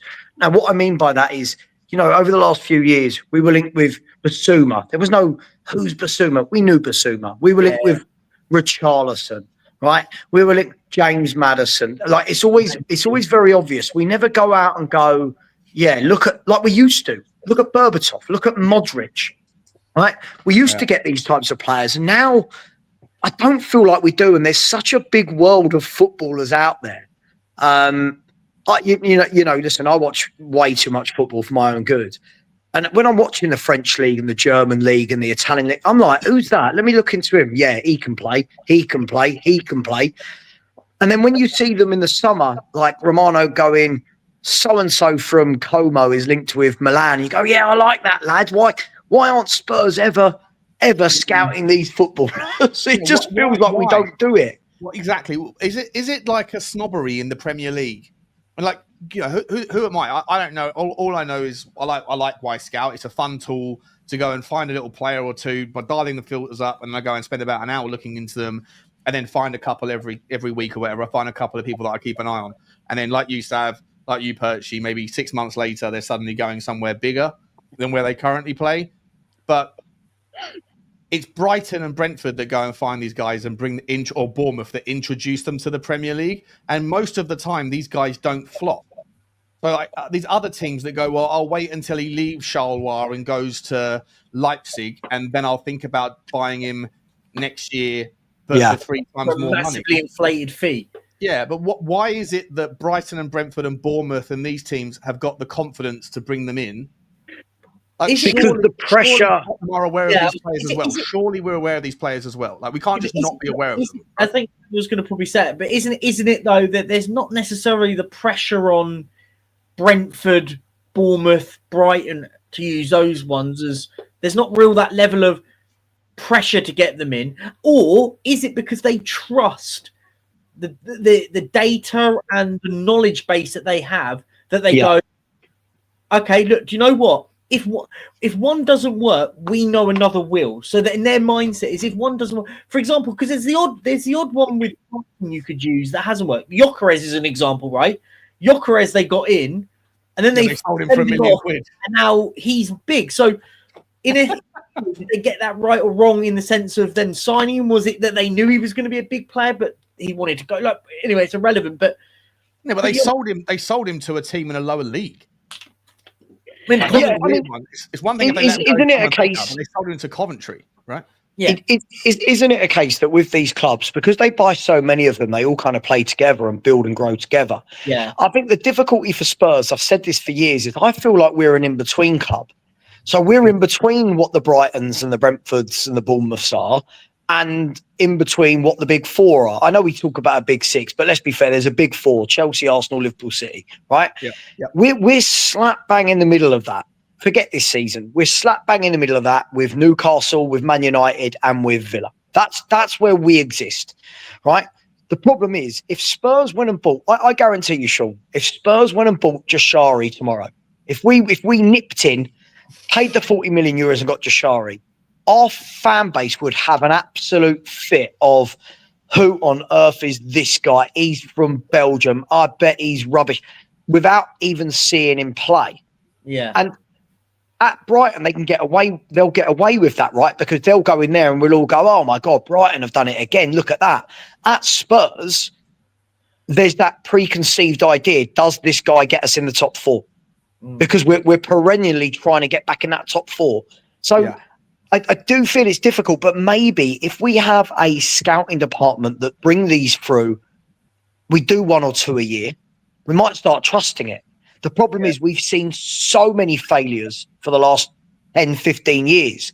These players that come in that don't do anything, that we don't trust it. I bet you a Brighton fan right now, if they say, oh, we've just signed this Danish 20-year-old, I bet they'll go, we trust them. Or Taki, what his name is. Absolutely. They'll trust it because they'll know. Well, hang on. You know what? So, by the way, so would all the Tottenham fans that are currently going, "What are we doing here?" If it was Brighton that signed it, agreed. Be going. There you go. Next 50 million pounds, Mitoma, right there. Mitoma as a centre back. It's because Tottenham do it. It's not good enough. But the problem what is, and to just sort of add on to what Sav was saying, made a good point, was the problem we are that middle team. We don't really know where we are. We don't really act like a Man City, fair enough. Liverpool, we don't go and buy that top echelon of player. But equally, the problem is our market, unfortunately, is the Brighton, Brentford, Bournemouth market, if you want to call it that. The teams that are just below us. Yeah. But the problem is now with these football clubs don't necessarily need the money. So the likes of Brentford, Brighton, and Bournemouth, again, I use those sort of group those in together. They can go fine if you want. Let's use Matt O'Reilly. Well, fine. We want 40 million quid for him. We want 50 million. And Spurs are at that point where we've got to. I've said this a long time, years ago. I said we need to be that club before the club. Yeah. So we need to start getting players that would go to Brighton, develop them at Tottenham. So we've got our 50, 60 million pound player whilst buying senior pros in them. You've got to have that blend correctly, right? That blend's got to be done. Do you think? I like this. I think whoever it was that was saying we're now. I think Sava, like you've hit the nail on the head, mate. That there's the top four, then there's like the second four. Oh, you're right. Sorry, yeah, the dog just walked across my lap and paws went where they shouldn't. Sorry. There's like the top four, and there's like the sort of mid four, the second four, which is United, Tottenham, Newcastle, Villa. Then there's like the four up below that, which is probably Brighton, Brentford, Wolves, Palace, whatever you want. And then there's like the bottom four, which is the three teams that come up, and maybe West Ham, something like that, right? And I'm missing out on four teams. I haven't done the other. Yeah, point. But you're right. You're right. You understand the point I'm making. But is there not, like, because of this kind of new emergence of Villa and Newcastle, and let's be honest, I mean, European football, like, I think for the time being, at least, unless there's a drastic shift in the status quo, then the Champions League now drops to 5 teams basically for the foreseeable in the Premier League, because our coefficients outperform and we're probably going to do better than most other European teams or European leagues. But the fact that there's now 8 teams that are like relevant shouts for Champions League every year, 4 of them that are pretty much nailed on, and then one of the other 4 are probably going to be squeezing in. Does that change? Well, it probably will change Daniel Levy's appetite, but in what way does it change it? Does in his mind, does he sit there and go, it's less likely for Tottenham to get into the Champions League every year. That Champions League revenue is less secure than it ever has been, and therefore I need to spend more. The stadium's producing enough money. I need to throw more caution to the wind. At the same time, go and get these £5 million gems, whatever. Or does it make him go, it's less likely, and therefore we're going to have to tighten our belts a little bit, or get some money in, or me fuck off and get out of the club, get out of the game, because we just can't compete with nation states that are taking over bit by bit. That's a bloody good question, Sean. That's a really good question. If we're gonna, it's the $1 million question. If we're going to believe the interview he gave last week, where failure isn't an option and we want to win things, then what it should surely do is go, well, hang on, 5th is now likely to get you Champions League. That gives us way more chance, But at the same time, I think he realises that because of the revenue he makes from the stadium anyway, and I think he realises that there's a lot of money to be made in player sales now. And I think he's probably realised we've missed out on that. And if you look at it, guys, we have massively. Yeah. I can't remember the last time we bought a player in, shifted him on for really good money. If I'm honest, we might get some money back. We've sold, I think the biggest sales we've made recently have been the Skip, Winks, and Kane, who all came through the youth team. Yeah, if you don't count the ones that came through our academy, who have we made any money on? Exactly, mate, and that's my point. So maybe now he's looking and going, yeah, right, am I a 50-50 where I buy a Takai because it's 5 million, and even if I get 25 million from him in 2 years, I've made hundreds and hundreds percentage of profit. Does he? The problem he's got is he is not one of these smaller clubs where he can get away with doing 4 or 5 of those signings a window like he tried to last year, because you'll see the league position we had. What you've got to do is, I think you've got to look for one of them a year, like the big clubs do, and then the other 3 or 4 you bring in need to be at that level. Yeah, like even if you look at Man City this window, right? Man City have gone and bought. They haven't gone and bought anyone that's out of this world. If we're going to be honest, they haven't gone and bought anyone you'd go, oh my god, that's one of the best players in world football. They've gone and bought sensible signings. Reinders, very good, solid senior pro Dutch international. Ait Nouri, many years now of experience on the Premier League on the left wing. Rayan Cherki, bit of a wild card, but all the talent in the world, right? But Man City know that they've paid 35 million roughly for all 3 of them. Yeah. They know that in a year's time, if they sell any one of those 3, they're going to make more than that or their money back. And we don't do that. So I think Daniel Levy's really cool. Why don't we sell players? Like Rodrigo Bentancur right now, he's stalling on a new contract. I'm not in love with Bentancur. Ain't taking us to the promised land, by the way. He's a good player, but he's not going to get you in. He's not going to ball it out and just be a game changer at the Champions League level. So if he's stalling on a new contract, why is it that the idea of selling him infuriates so many Tottenham fans? What is it that's so special about Bentancur? We're too emotional, Sean, as a fan base. Everyone, you even question selling one player. Everyone people lose their marbles. And I said this over the top of the show, was we need to be at a club where we go, look, I'm not attached to anyone at the football club. For example, Bentancur. If an offer came in for Bentancur, let's just say 40 to 50 million quid, yeah, easy, goodbye. I'm not crying at that. If someone came in and bid 40 million quid for Bentancur, I'll take him. I'll put him in the taxi myself. Romero, you mentioned about selling Romero, and everyone starts going, "Oh, what big clubs sell Mr. 50%?" And I go, "Well, hang on a minute. Even if he played every week and Real Madrid wanted him, so what? I don't sit there and go, you are so good that you can't be sold for anything." I got it with Harry Kane. I kind of got it. Came through our academy. I get the sentiment level with Harry Kane about not wanting to lose him.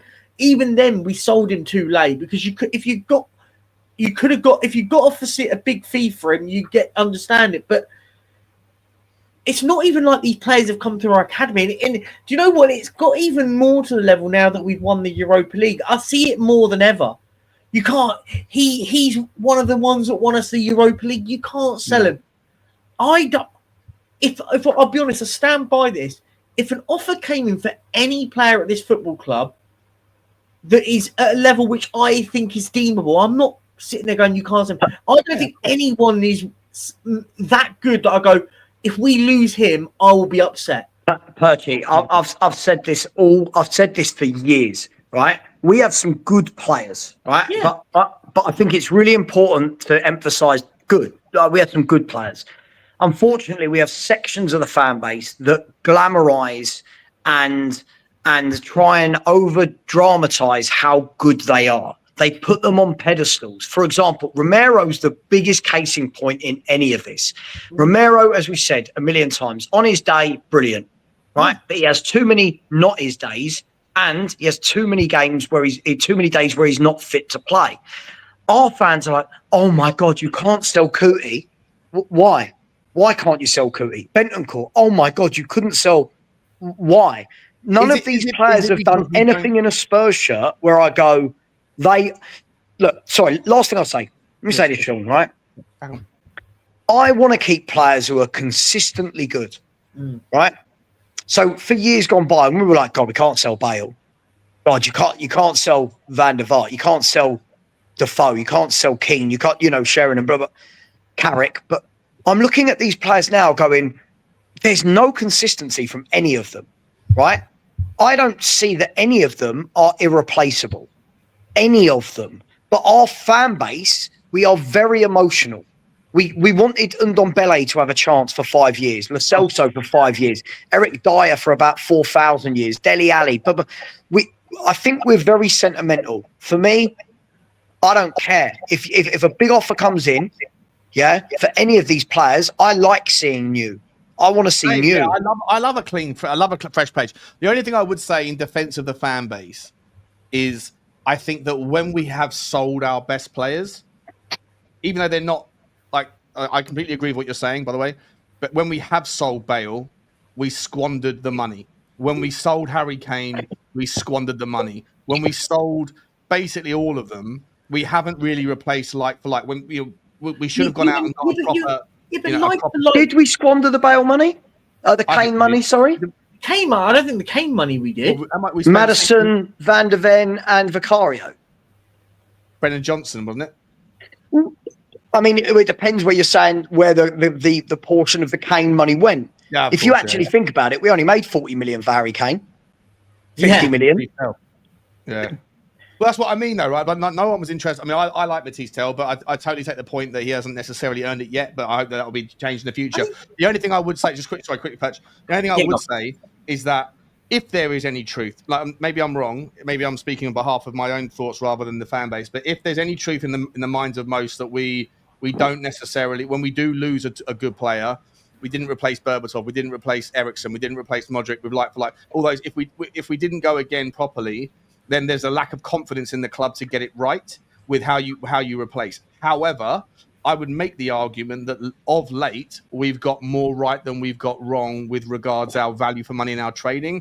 And so now that you have, hopefully Paratici's coming back, hopefully Thomas Frank and his team that have come over, they know they're a bit more familiar with that Brentford sort of Moneyball system or whatever. Hopefully there should be a little bit more leeway given to the club in terms of having the confidence that if you do sell a Romero for big money, then you can maybe, you can expect to see someone come in that might not be, a top drawn name out of the hat like a Gahey, but you might get someone like a Diamandi or whatever else that's maybe a little bit less known. But Sean, isn't it that we never, our fan base seem allergic to sensible signings?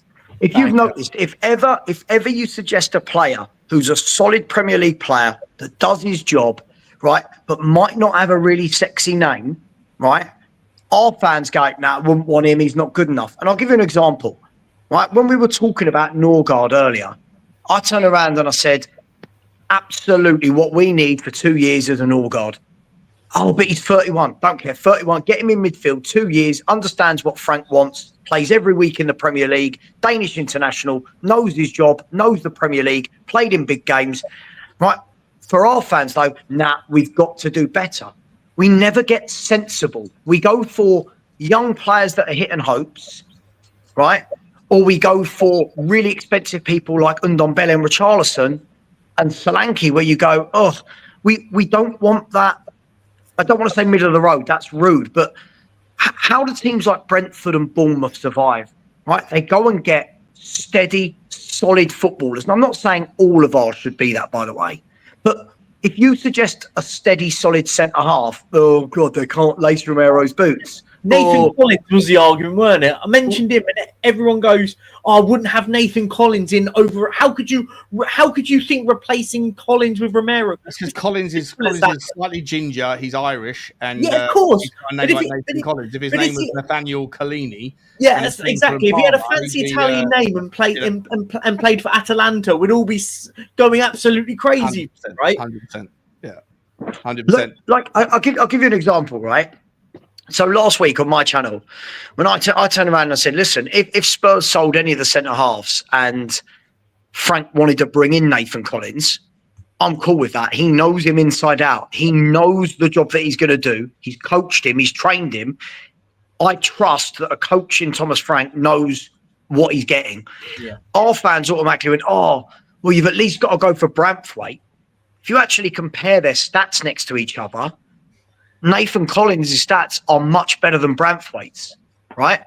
much better than Branthwaite's. But the name has been planted into people's heads now that Branthwaite is the 70, 80 million pound centre half from Everton. Collins is an unfashionable bloke from Brentford. Now, Sean, before you respond, right, I'm not sitting here saying my number one target, if any centre back was available, is Nathan Collins. Before he says that, clip it now. but we seem to think that anyone else signs is utter shite. Like, I saw everyone talking about Norgard today. Oh, look at Arsenal, what a mess. Norgard walks into our midfield for fun. Easy. Do you know what I mean? And I just feel like we need a couple of solid Premier League pros that have been there, seen it and done it. Would you take Sander Berg from Fulham? Oh, absolutely. All day. All day long. 100%. I think he's all day long. Yeah. Let me get these super chats. I know you got to go in a sec, Saba. Perchy, what's your? I'm quite enjoying the chat. Have you got another? Do another 15, 20 if you want. Okay, cool. So I'll do a couple of super chats. So I want to ask you guys one last question, Saba. If you got a couple of minutes, I'll ask you one last question before I let you go. Eze is a great, but 6 and a wide man more important. This is Ricardo's chat from a while ago. Sorry, Ricardo, it's been taking a while to get to the super chats, mate. Appreciate. Yeah, look, I think a 6 is important. But who that 6 is and where we go with it and how it's going to be received, I think that you talk about we've been talking about fans never really happy and undervaluing certain things. I think the 6 is going to end up.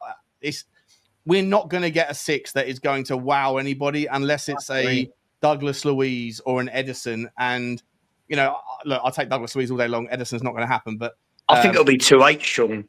Yeah, that's fine. Yeah, look, I don't think we'll play a 6. I think it'll be 2-8 anyway. He could just do that defensive side. Yeah. I like Luiz.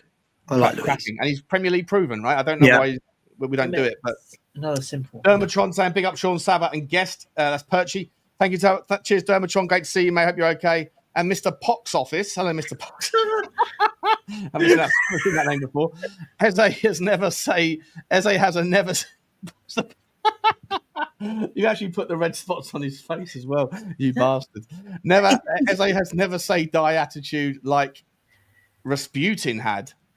Is that Rasputin the politician? Or is that a football player that I'm not aware of? I'm more amazed. Is that like Alex's Norwegian cousin? Because that's Norwegian Krona. Helga's boyfriend. Helga dumped me for Mr. Pox Office. You git. Thank you very much, mate. Yeah, look, listen. Sam, last couple of questions for you. In that 6 conversation, we were just talking about Branthwaite's 70 million pound. Therefore, he is more sexy. I think the same argument. I genuinely mean this when I say if we signed Semenyo for 60 million quid, half the Tottenham fan base would go, okay. If we paid 80 million pound for him, I genuinely think half the fan base would think better.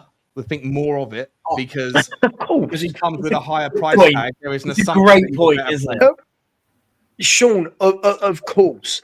Look at the way, mate. Listen, I'm not going to name names, but I'm looking at some of the comments in your chat, and again, I'm seeing how some of the players from clubs like Brentford and Bournemouth, for example, are being belittled. Like, there's one comment that says, "Oh, average players are okay for Brentford, but not us." I hate to break it to people. Players like Norgard and Buemo, Vissa, Damsgaard, these people walk into our team, right? So we've got to stop doing this thing where somebody plays for a lesser team, it means they're shit. Because Man United have just taken Cunha and Buemo, right? Man City have just taken Ait Nouri, right? And Rayan Cherki, right? Liverpool have just taken Kirkes from Bournemouth. So are we saying that all of these average players, they work for those clubs, and the big clubs in the world of football, they're all wrong for buying them? Real Madrid buying Dejan Houston. Yeah. People think they're average because they come from teams that are smaller. Didn't Liverpool go and buy Andy Robertson from a relegated Hull City? Remember? Let's just there's so many examples of all these. It's just silly, right? Mate, listen, I'll say it and say it again, Perchy. There are people that I seriously don't think watch some footballers. Great. Because if we were going to use that as an equation, right, we would turn around and say, well, Carl Walker was shit then, wasn't he? Because he came from Sheffield United. Danny Rose came from Leeds. Adam Wharton. Right, Adam Wharton came from Blackburn. Andy Robertson Liverpool. I mean, Harvey Elliott went from Fulham to Liverpool. I don't get this, that everyone, Norgard, good enough for Arsenal. We wouldn't have wanted him. I'll have a day off. Arsenal are miles better than us, and they're bringing him into their squad. He'll get plenty of game time. I genuinely don't know. We seem to belittle everybody who's a solid player. I don't know who our fans want. I think you're right about that. I think that Tottenham fans right now, they want to think that Daniel Levy wants they want to see Daniel Levy throw caution, throw the boat out, throw the kitchen sink at it. And I genuinely, I meant it when I said that I think that Tottenham fans, not obviously the ones that are really paying attention, the ones that are dialed in, hopefully the ones that spend a lot of time in our various channels or whatever, but just generally speaking, the kind of the armchair fan on Twitter or whatever else, I think that they sometimes associate value with quality or quality with value, right? Yeah, if you pay £100 million, he's therefore better than he is if he's £50 million. And I can understand the logic of it, but it's obviously just not true. You have to kind of shake hands with it. But I think that that's based on the fact that they haven't seen enough ambition from Daniel Levy. And I hope that the first 20 minutes of this show tonight, when I walked through the reasons why Matt Law might be wrong and showed you Levy-nomics, Connor's commentary, and also Spurs and stuff, where it showed you that Daniel Levy is throwing caution to the wind with regards to the money. It's just how that looks. You rob Peter to pay Paul. If you add the wages, you got to take it from the budget because we're already at 90%. Anyway, long story short, I want to kind of finish up your time here, Sav, with and Perchy, I also want you to get involved as well. But I want to ask you this regarding that monster six that we've been asking for 2 years. I think that Tottenham fans are going to be unhappy because I don't think we are going to get a six unless it's Douglas Luiz, but there's absolutely no links to there yet. It's only us talking about it. And Polinia, there's no links to Tottenham to getting Polinia, but we talk about it a lot. So if Tottenham were to make a bid for a Hayden Hackney, you made the point, right, about the players that are coming from the Championship and they end up doing good things, and then we don't rate them, but they end up becoming great players like Adam Wharton. If Tottenham were to go and get a Hayden Hackney, and that was the six, or that was one of the midfielders, right? That was the Bissouma replacement, for example. Not just him, but take your pick. Yeah. Right? A Sanderberg, whatever. If Tottenham were to go and make a move for one of those guys, would you be okay with it? If Thomas Frank was okay with it, if the data was okay with it, if it was all on board, everyone was on board. But because they don't have the same name, are you okay with it? And then second part of that question is, how will the fans react? No. And let me state why. I actually like Hayden Hackney. I actually think he's a good footballer. I think the problem is that in this window, I don't think you can do it based off the last two central midfield signings that we've made. This is the problem. If you bring in Hayden Hackney, you've got Hackney, Sarr, Berghvall, and Gray. You've got so the only seniority you've got in that central midfield area is Bentancur. Yeah. I think Hayden Hackney should have been the guy you brought in instead of Archie Gray. Yeah. Right. Okay. And then now this next central midfielder for me needs to be somebody of experience. It's not about Hayden Hackney coming from Middlesbrough. Yeah. As I've just said, I think he's a very good player. Squad makeup. But him, Gray, Berghvall, Sarr, they're all going to be. Imagine Bentancur gets injured, which we know he's got a tendency to do. They're your four centre midfielders in a Champions League season. I think the next guy that comes in, you said it, short. It needs to be a Douglas Luiz. It needs to be. I keep saying this, and I keep getting mocked for it. We need a man. I want a man. Would you go and break the bank? Because Milan have got. You said we need a man. I'm thinking about Milan, right? They've got Kefran Turam there, right?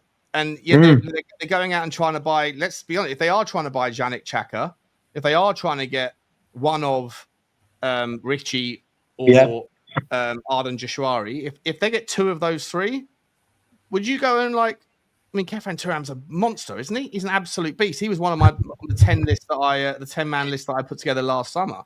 I don't know if he's got any chance, but you go and drop 55, 60 million pound on bringing him in, gets Milan out of a jam, and a financial jam that is, and he's got experience. Manu Kone, there's loads of them out there, isn't there?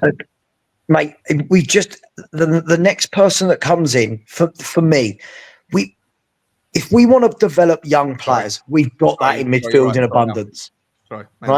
We've got that in midfield in abundance. Young players, right? We've got Gray, who apparently is a midfielder. We've got Berghvall, Berghvall should now be next season the young midfielder that is blooded properly, not in a chaotic and system, but given a position and blooded. The next one that goes in there needs to be a senior pro. It needs to be someone that will come in and we go, right, that might not be the sexiest name, but they're going to give you a 7 or 8 every game, a Scott Parker type, right? A Wilson Palacios type, someone that comes in, is a man, gets on with the game. None of this, but they can be coached. No, I don't know if Perchi agrees with me. I think we've got to get some seniority into midfield massively. No, I agree. I think you've got to go and get in the senior. And listen, it doesn't have to be a Douglas Luiz. Like, I know you mentioned it. Like, there's even like players, even a step down. Have you seen the lad from Genoa, the Danish lad, Frendrup? Yeah, he's going to. I think he's going to Betis to replace Johnny Cardozo. But it's going to be decent. As I said, it doesn't have to be that sort of household name like a Douglas Luiz or a Paulinho. Players like Frendrup, I think, is a good centre midfield. He's a good Norgard. Yeah, ironic, yeah, like a Norgard. It's mad, isn't it? Like, he kind of would fit in quite well with what we've got. But look, would you take a Morten Holman from Sporting? And by the way, it was Yusuf Fofana I meant from Milan. Sorry, I've got my Hillman's class. Oh yeah, Hillman's class, isn't he? Yeah, Yusuf Fofana. I think you're thinking of. Yusuf Fofana is also class as well. I only joined a year ago from. There's players out there, and the thing is there's. You don't have to. You don't. And you made a good point earlier. Just touch on what you said about transfer fee. If we sign a midfielder for £80 million, everyone will tell he's the greatest player in the world. But if we spend £8 million on it, it's a cheap signing.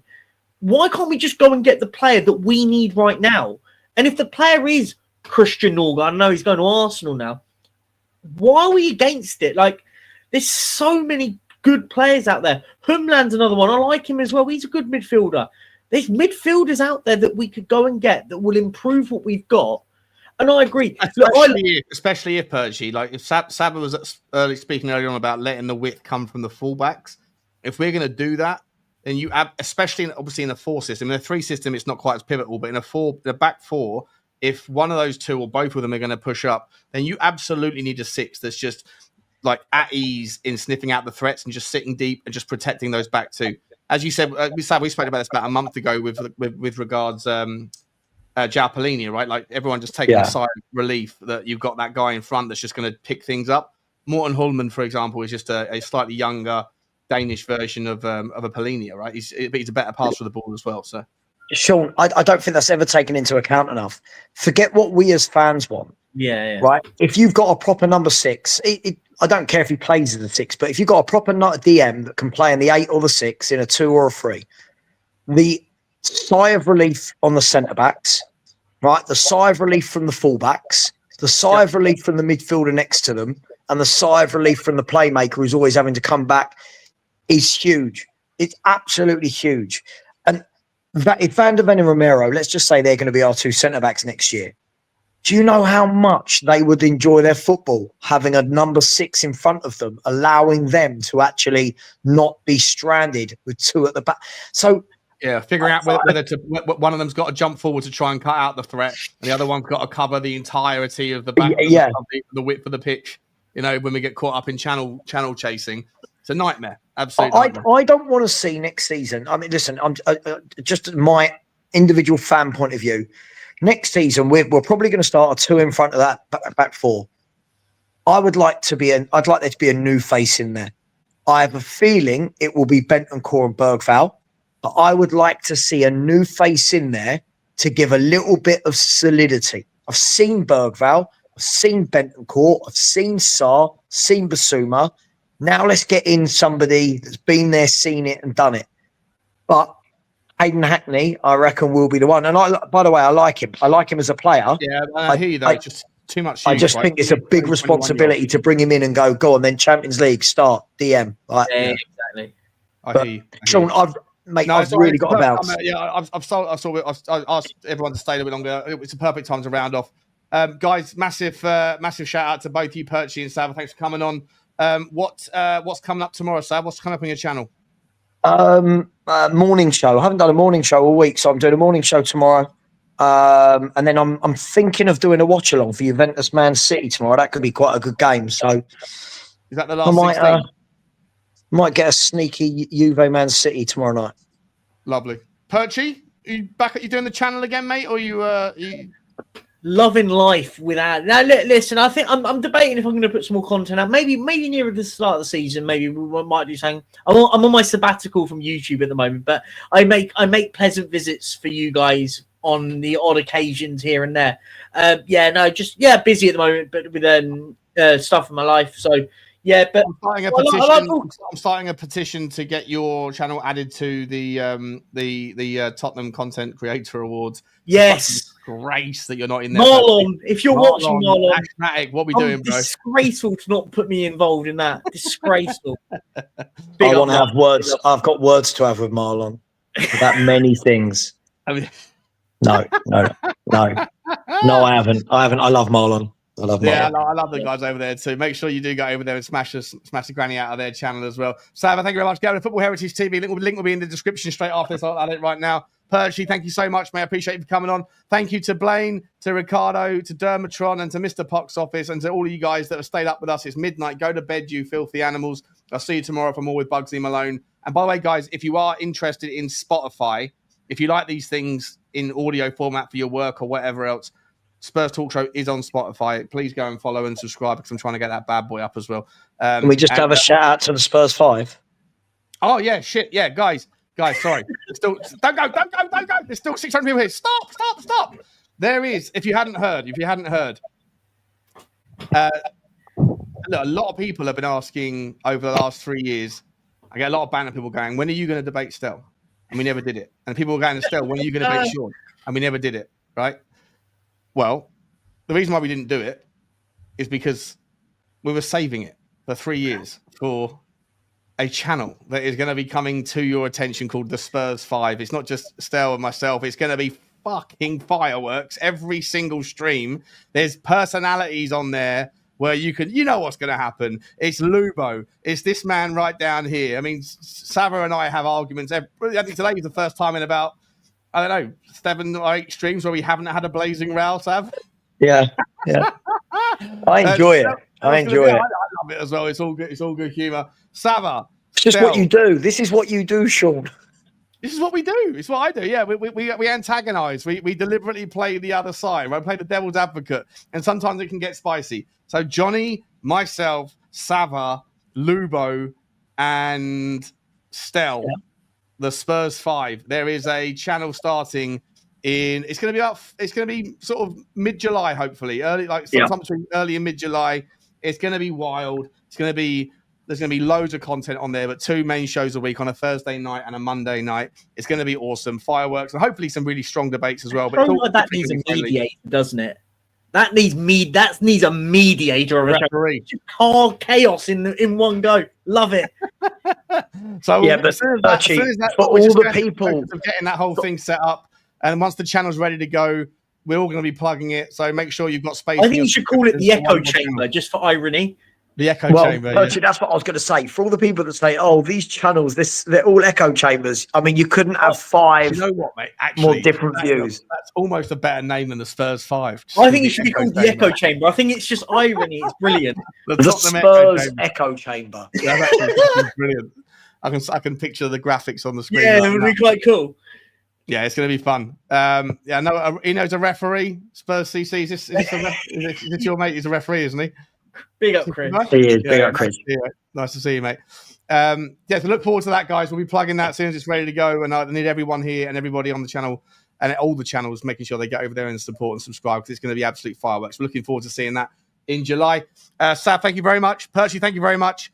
Appreciate you all. And we'll see you tomorrow for more with Bugsy. Like, subscribe, and comment. And as always,